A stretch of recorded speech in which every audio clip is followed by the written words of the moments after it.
with Contractor Magazine. I'm here at AHR 2017 with Aaron Stocko from Uponor. Aaron, how you doing, man? Good, Dave. Thanks for having us, and thanks for stopping by. We really appreciate it. Thanks for taking some time to talk with us. Yeah. What am I surrounded by? So this is one of our new displays here that we've built for the show this year. These are two hydronic piping displays.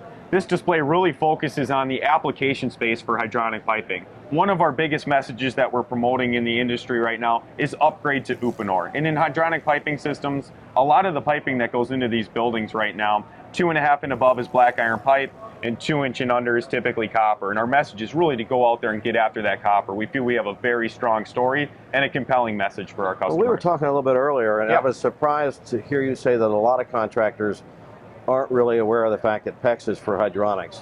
It's not just for plumbing. Yeah. I think especially with the bigger contractors out there, they're very traditional, right? So that black iron pipe and copper mentality. And we really want to show them that PEX can meet all the same expectations that they have with their black iron pipe and copper system, and then maybe exceed some of the things that they didn't think were possible out of their piping. And a longer lifespan as well. Yeah, definitely. What do we have on the board?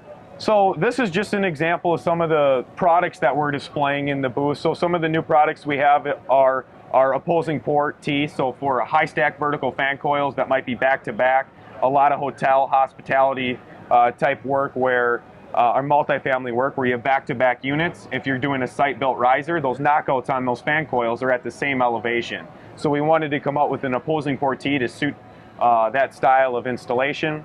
One of the other new products that we're really proud of is I mentioned before that a lot of that larger piping in these buildings is black iron pipe, and a lot of times we're seeing customers go to a groove fitting. Well, our offering with our ProPEX fitting stops at 3 inch. So that means that these piping systems, even though you're using Uponor, will still be a hybrid piping system.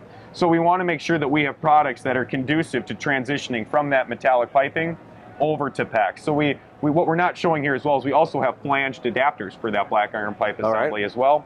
And then one of the other new products that we brought out, Uponor, obviously Uponor has been very strong in the domestic water market. So we have all kinds of lead-free transition fittings, and our customers that are using PEX for hydronics have used those same lead-free transition fittings for years. Well, we decided to come out with a non-lead-free or a leaded transition fitting, really to help improve our material costs and make our story even more compelling. And for hydronics, we don't need lead-free fittings. Yeah, exactly. So we use an industrial-grade brass for that. Now, for the contractors that aren't familiar with this process, I am, because we've got the tool and we have the expander tools. Yeah.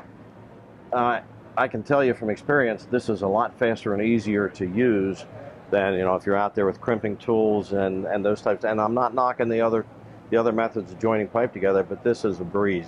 Yeah, and the other thing that's really important, especially when you get into these commercial buildings, is it's a visual connection. You can't dry fit it. So if I'm an engineer and I'm auditing my job site to make sure that my specifications been upheld, it's really easy for me to tell if my fittings are quality, right? I know that the shoulder is touching the pipe in the ring. That means I have a good connection. And also, since you have to expand the pipe to get the fitting in there, I can't dry fit it, and that also gives me very, very good flow characteristics. Well, I can tell you from experience that thousands of expansion joints that we put together with Uponor, we've never had a leak. Yeah, it's an amazing system, and we're proud to offer it and be here at AHR displaying it. I also noticed back here that you've got a transition from VIC to PEX? Yep, that's that Groove by PEX transition fitting that we were discussing earlier. So as long as if you have black iron pipe in those larger diameters in your building, we want to make sure that when you can transition to PEX in an Uponor system, that's available.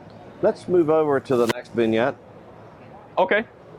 And talk about what we've got over here. Yeah.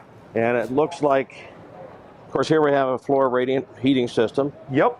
And we've got a 4-pipe system, so I'm assuming that we have chilled water as well? Exactly. So again, heating hot water and chilled water, and then we're going up off of the mains here, and we're going into another loop, because if the water in this unit or in these pipes are, let's say, 160 degree supply water and 140 degree return water temperature, for example, a radiant heated floor or ceiling is not going to need those kinds of water temperatures. So we want to regulate that water temperature through a secondary loop.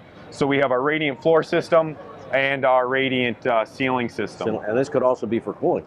Yeah, exactly. Obviously, with condensing equipment and trend in the industry really being high temperature cooling and low temperature heating, again, we want to make sure that we have an offering that's very compatible with that type of application. Yeah, it looks perfect. Yeah, thank you. Most of our systems run below 100 degrees on the coldest day of the year. Yeah, exactly. So you're getting every bit of efficiency out of that boiler you can. Absolutely. Yeah. And continuous support? Yeah, so the pipe support really does a lot for us, especially in a main horizontal piping application where it does 4 things for us. It allows us to give the similar aesthetic appearance that you'd get from a traditional metallic piping system. It allows us to increase our hanger spacing up to 8 feet. So code would typically say in a commercial environment, you need to hang your pipe every 32 inches. By putting the pipe support on there, we're able to actually expand that up to 8 feet. It also helps us meet our fire resistive construction standards. So for example, ASTM E84. And then finally, it does a great job controlling expansion and contraction and bringing that rate down to a similar rate as copper. Nice. Yeah, it's very cool stuff. Very cool. All right, Aaron, thank you so much for taking the time to talk with us. Yeah, absolutely. Thanks for stopping by, Dave. We appreciate it. All right, back to AHR 2017.